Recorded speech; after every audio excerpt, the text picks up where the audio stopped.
아무 생각 없이 평소에 먹는 것들, 이런 것들이 우리의 건강에 도움이 되는 것들도 있지만 망가뜨리는 물질들이 있을 수가 있습니다. 예를 들어서 과일이나 채소나 맨 바깥 이파리는 농약을 많이 만난 애들이죠. 어떻게 하면 깨끗하게 농약 없이 만들 수 있을까 연구를 좀 해봤는데,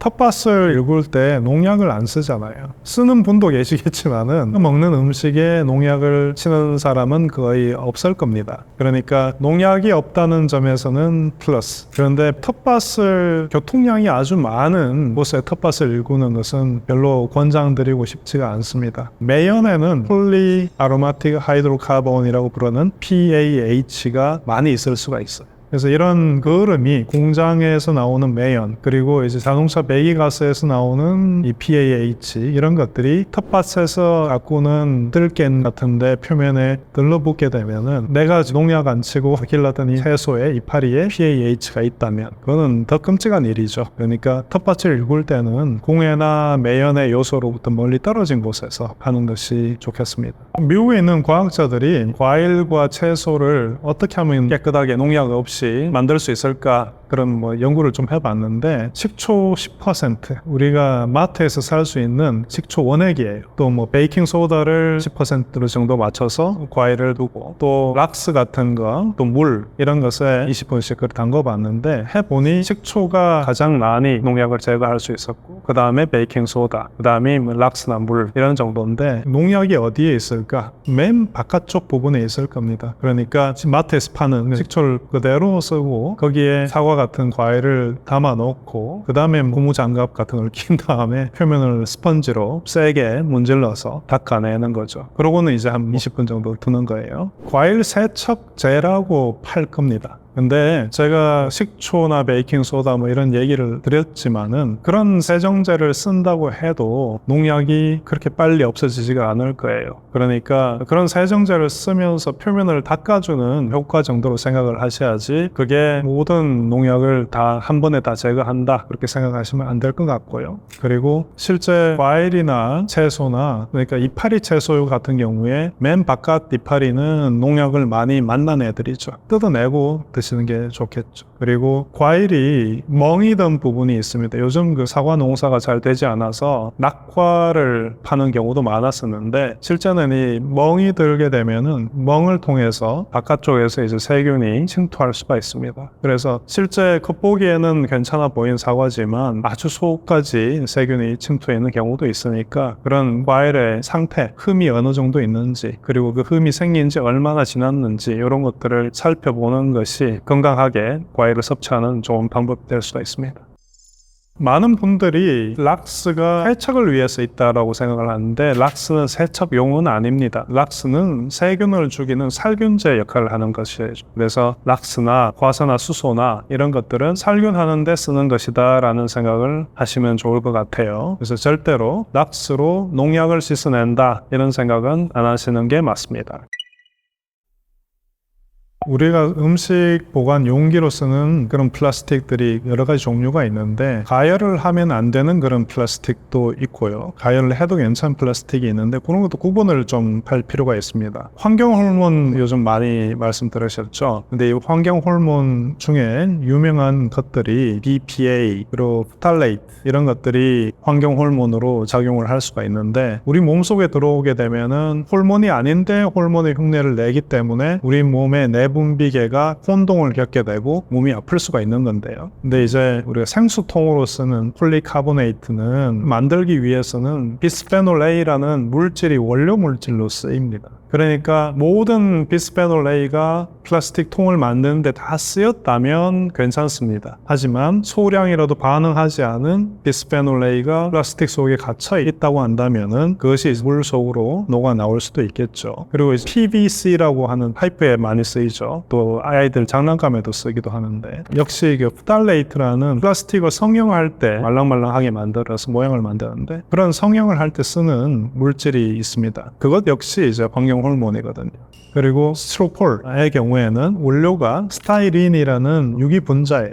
근데 이 유기분자가 모든 스타이린이 다 반응을 하면 괜찮은데 역시 반응을 하지 않고 남아있는 스타이린이 스티로폴 속에 숨어 있을 수가 있죠. 이런 것들은 만약에 우리가 가열을 하게 되면은 녹아 나올 수 있지 않습니까? 음식을 담고 가열을 하는 용도로 사용을 하면 안 되겠죠. 한데 에틸렌이나 프로필렌 이런 것들은 기본적으로 얘들은 기체예요. 이런 플라스틱은 가열을 해도 녹아 나오는 게 없어요. 그래서 전자레인지에서 돌려도 큰 문제는 없습니다. 하지만 요즘 미세 플라스틱 이야기가 자꾸 나오지 않습니까? 그러니까 폴리에틸렌이나 폴리프로필렌의 경우에 사용할 수 있다지 미세 플라스틱으로부터 완전히 자유로운 것은 아니다라는 걸 아시고 기왕이면 유리 용기에서 또는 사기 그릇을 이용해서 전자레인지를 사용하는 것이 더 현명하지 않을까 생각합니다. 이름을 알면 제일 좋고요. 에틸렌 그리고 프로필렌은 폴리프로필렌 PE나 PP가 있으면은 요건 내가 전자레인지를 써도 괜찮겠구나 이렇게 생각하시면 될 것 같고 번호를 외울 수도 있어요. 뒤에 보면 리사이클링 재활용 번호가 있는데 2번이나 5번 이런 것들은 전자레인지에서 써도 괜찮다 그렇게 아시면 될 것 같습니다. 저는 배달 용기째로 절대 돌려먹지 않습니다. 실제 제가 조금 전에 말씀드렸지만은 미세 플라스틱의 문제 그런 것도 있고 아무래도 가열을 하게 되면은 고분자의 구조가 좀 더 약해지는 것은 사실이니까요. 그럼 이 폴리프로필렌이나 에틸렌 같은 것이 전자레인지 안에서 직접 가열은 안 돼요, 실제는.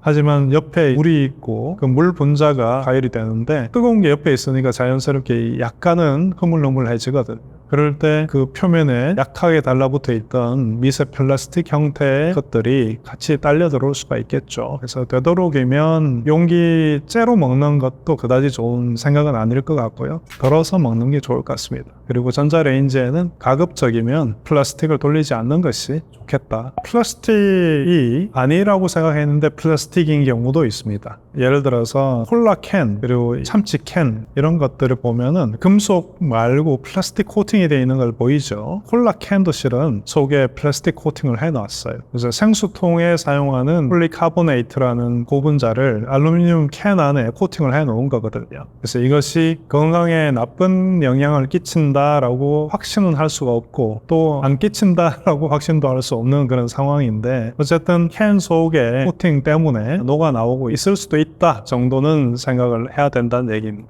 근데 이제 되도록이면은 참치는요 그 속에 수온이 들어 있습니다. 하지만 참치가 가지고 있는 단백질의 유용성 때문에 안 먹을 수도 없는 거거든. 그러니까 수온의 위험성 그리고 BPA의 환경 호르몬의 위험성을 알고는 이때 너무 두려움에 떨 필요는 없다. 어느 정도 조절을 하면 되는 거니까 있다는 것만 아는 것만 해도 좀 조심스럽게 행동하지 않을까 그런 정도로 저는 말씀드리고 싶습니다. 화학 반응은 낮은 온도에서 일어나는 화학 반응은 느리게 일어나고 그리고 굉장히 선택적으로 일어날 수가 있습니다. 그리고 고온에서 일어나는 화학 반응은 빠르게 일어나고 여러 가지 반응이 일어날 수가 있습니다. 그게 무슨 얘기냐면 예를 들면 고기를 삶으면 또는 찌면 100도씨나 그거보다 낮은 온도에서 고기를 가열을 하는 거잖아요. 그 경우에는 단백질이 구조가 변성이 돼서 우리가 먹을 수 있는 형태로 변하지만 거기에서 더 반응을 해서 벤조피렌이라든지 다른 PAH라는 폴리아로매틱 하이드로카본이라는 납작하게 생긴 그런 방향족 화합물들이 있는데 그런 것들이 생기지 않거든요. 하지만 고온에서는 생깁니다. 이 물질들은 DNA 이중 나선 구조에 끼어 들어가서 존재할 수가 있고 암을 유발을 할 수가 있어요.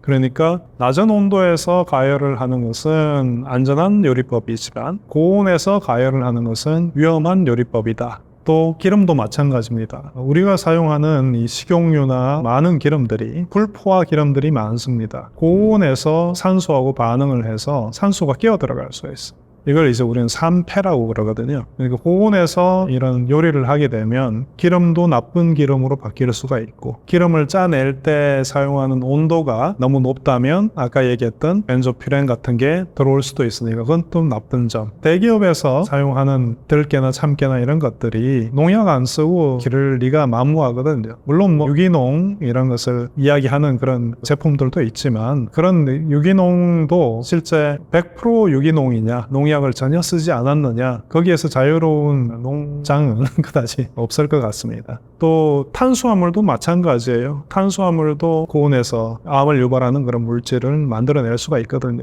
그래서 너무 높은 온도에서 요리를 하지 않는 것이 좋겠다. 그러니까 직화구이라든지 토치를 이용해서 요리를 하는 것은 굉장히 위험한 요리법이다, 이렇게 말씀드리고 싶습니다.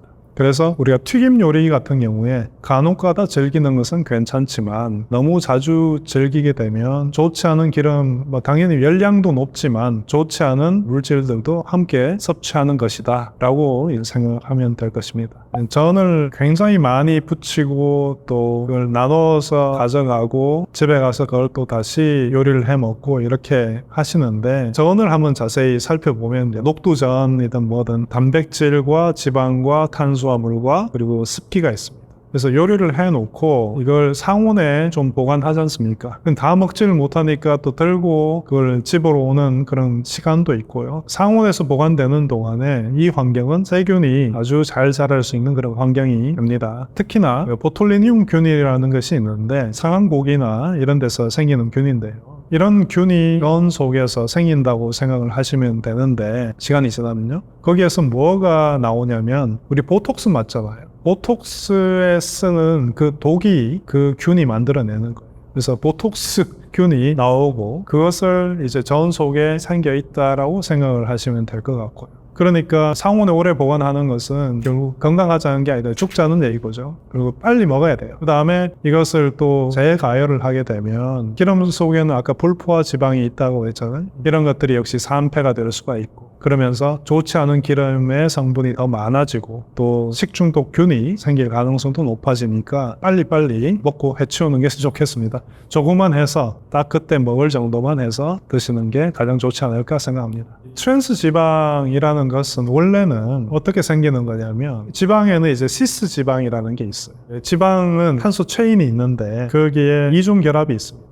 이것이 꺾여서 같은 쪽에 있으면 시스, 이렇게 반대쪽에 있으면 트랜스라고 하는데, 이 트랜스 지방은 우리 몸에 들어오면은 염증을 만들어내는 일을 한다고 알려져 있습니다. 그래서 이 트랜스 지방을 최소한으로 섭취를 하는 것이 좋은데, 트랜스 지방은 언제 주로 만들어지느냐, 식물성 기름을 먹으면 맛이 아주 고소하진 않아요. 그런데 여기에 수소를 집어넣으면서 이중결합을 없애주게 되면 포화 지방으로 가게 되면은 좀 더 고소해지거든요. 근데 그때 일부 또 트랜스 지방으로 바뀌기도 합니다. 요게 이제 우리가 알고 있는 트랜스 지방의 생성 원리. 그리고 과자나 이런 것을 만들 때 그런 트랜스 지방이 들어있으면 안 되는데, 과자를 만들 때 포화 지방산, 이제 팜유 이런 것들을 요리를 하게 되는데 그때 이제 트랜스 지방이 존재할 수도 있다, 이런 거죠. 그러니까 오랫동안 가열을 하는 것은 산패도 시키는 거고, 그리고 일부 트랜스 지방이 생길 수도 있는 루트를 제공하게 되는 거거든요. 왜 그러면 그게 만들어지느냐? 트랜스 지방이 시스 지방보다 연력학적으로 좀 안정한 물질이기 때문에 그쪽으로 가는 경로가 있는 거예요.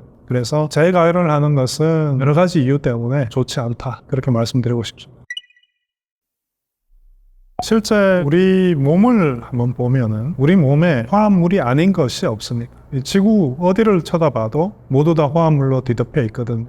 그런데 사람들이 화합물이라고 하면은 사람이 만들어낸 어떤 인공적인 것이라는 생각을 많이 하십니다. 그래서 화학은 인공적인 거고 나쁜 거고, 그러다 보니 그거에 대체되는 반대쪽이 천연, 자연산 이런 생각을 많이 하시는데, 실제는 자연산이건 천연이건 인공이건 다 역시 화합물이거든요. 그러니까 화합물이 어떠한 화합물이 있는지 그것을 볼 수 있는 눈이 있으면 참과 거짓을 구분을 할 수가 있을 것이고, 그래서 우리가 예전에 시끄러웠다가 들어갔던 산소수, 수소수와 같은 그런 유사과학에 흔들리지 않는 힘이 생길 수가 있습니다. 이 화학을 알게 되면. 그래서 우리 몸이 화학적이고, 그리고 우리가 소통하는 우리 몸속에 들어온 것들도 모두 화합물이라는 것을 안다면 화학을 알아야 되겠다는 생각이 좀 더 생기실 것 같고요. 화학을 통해서 건강도 찾고 생활에 많은 편리함도 얻을 수 있기 때문에 화학을 공부하는 것이 좋지 않을까, 그렇게 생각합니다. 실제로 몸에, 피부에 닿았을 때는 약간의 자극성을 띠는 그런 물질도 호흡기로 들어왔을 때는 큰 문제를 일으키는 물질들이 있어요. 모든 계면활성제가 그런 건 아니지만 계면활성제 중에는 독성이 강한 것들이 있습니다.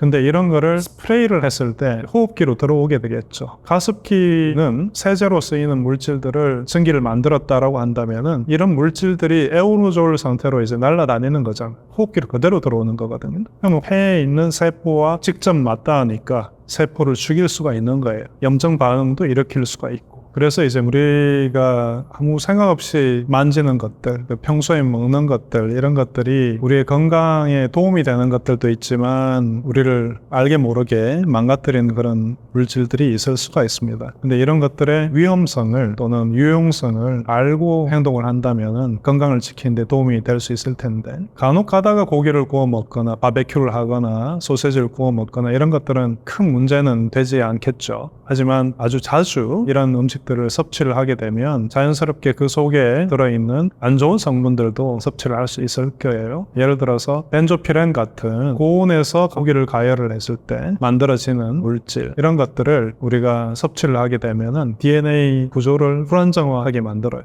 그러다 보면 암이 생기는 경우도 있습니다. 그런 위험성이 어느 정도 있는지 알 필요가 있을 것 같고, 또 다이어트 할 때 곤약 가루를 드시는 분들도 있죠. 그런데 이 곤약 가루가 물을 만났을 때 얼마나 빨리 부푸는지 그런 생각을 하지 않고 단지 이제 그냥 곤약 가루를 퍼먹었다. 먹었는데 목이 막혀요. 그래서 물을 마셨다. 그래서 죽을 수가 있는 거죠. 갑자기 목이 막혀서 숨을 못 쉬어서. 이런 화합물의 성질과 몸에 좋다고 생각했던 것들도 그 위험성과 안정성에 대해서 정확히 아는 것이 필요하겠다. 그러면 우리가 건강하게 살 수 있겠다. 그런 생각을 해봅니다.